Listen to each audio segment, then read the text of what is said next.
No, hi. No, let's see.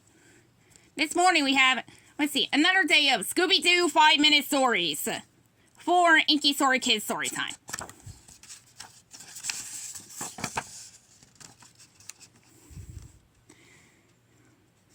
No, let's see. Next page is exactly on, page 87. Ah, here it is. Jungle Jeopardy.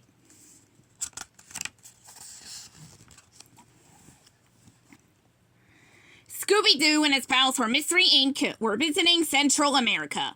One of Daphne's teachers, Professor Peabody, was an expert in archaeology, the science of uncovering ancient objects. Daphne, Professor Peabody greeted her warmly. I'm so glad you and your friends are here. The expedition is about to begin. The group ventured into the jungle. I've heard legends about an undiscovered Mayan treasure nearby. The professor explained. But the other scientists here think I'm an old fool. Professor Peabody led them to the base of an ancient pyramid, where they were to begin their search. But the pyramid had a guardian, a fierce cat-like creature that snarled, scaring them away. Well, this is awful, the professor cried. Don't worry, Fred said. Let us solve the mystery behind this cat creature. Then you can get back to work. There it is, right there.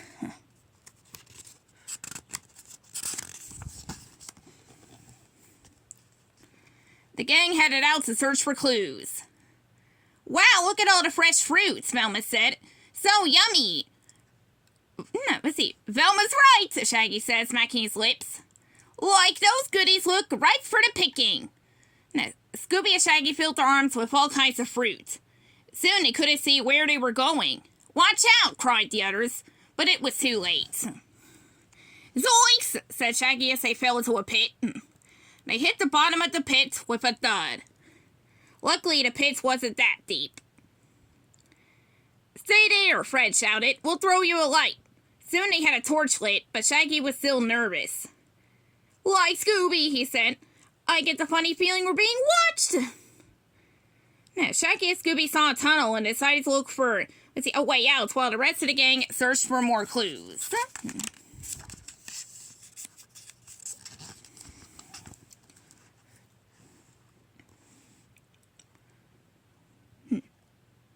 Shaggy's instinct was right.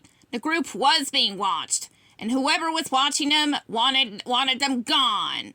Daphne, Velma, and Fred heard a rumble. An avalanche of heavy tree trunks was rolling their way. They ran as fast as they could. Jeepers! Daphne yelled. Somebody cut those logs loose just when we got near. And now we're coming to a big river, Velma shouted. Jump, Fred yelled.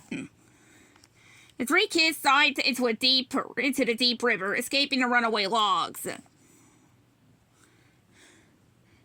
Boy, that was one lucky break, Fred said. Now, come on, let's find Shaggy and Scooby. But as they swam to shore, they suddenly didn't feel very lucky. Standing there were three cat creatures.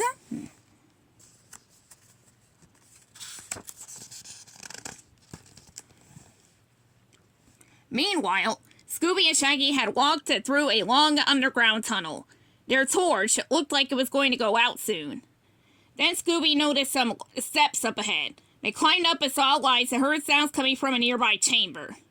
They left the torch outside and snuck quietly into the room. Hiding behind a stone pillar, Scooby and Shaggy discovered that they had a big problem. Zoinks! Shaggy whispered. It's those cat creeps! And they got Fred and the girls. Grrr. Scooby growled. He really didn't like cats, or creepy cat creatures. And now they had his friends. No, like it's nicey to save our friend Scoob, Shaggy said, holding Scooby back. But let's wait for a better chance. Like maybe when we have an army with us.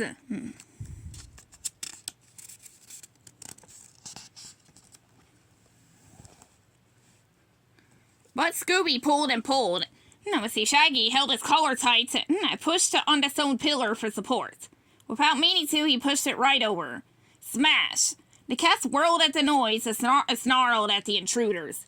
Run, Scoob, before we become their new scratching posts, cried Shaggy. Scooby soon realized he was no match for the scary cat creatures. He ran.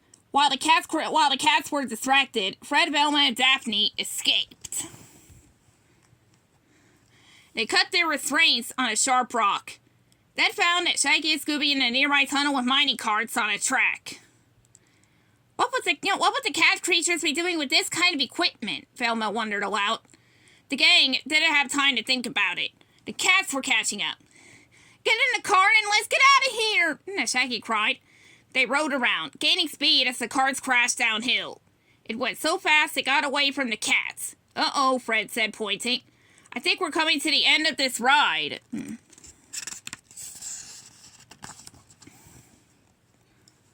Now, bam! The carts hit the end of the track, and the gang spilled into a huge cavern. Jeepers! Daphne said. Now we're starting to get an idea about what's been going on around here, Fred exclaimed. Gold, silver, diamonds, and rubies. The cavern was filled with treasure fit for a king. Come on, gang. Let's see, those cats will be right behind us, Fred said. Let's find a way out of here. But, like, aren't they going to do something about this treasure? Shaggy asked. That's exactly what we're going to do, Fred answered. As soon as we're back up to ground level.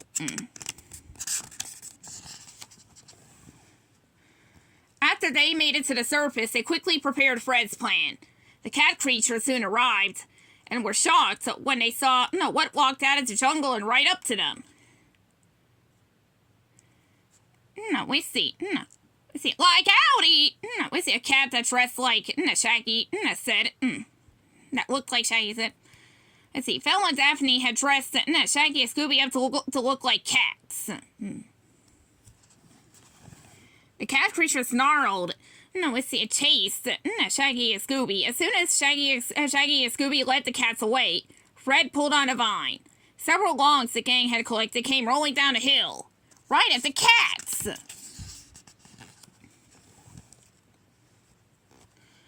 We'll get to who they are in a second. Scooby and Shaggy led the cat creatures down to the river. The pair jumped out of the way just before Daphne pulled on the vine. Let's see, that tripped the cats. They went tumbling into the cold water. Help, I can't swim! Yelled one of the creatures. The gang pulled the wet cats out of the water and tied them up. After they were unmasked, they turned out to be the scientists who claimed they didn't believe Professor Peabody's theory. Let me guess, Velma said.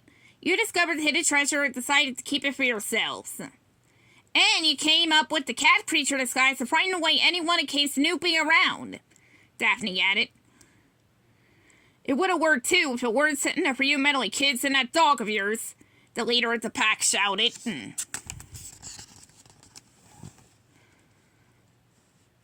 After they'd handed the cats, quote-unquote, over to the authorities, the gang showed Professor Peabody the treasure cavern.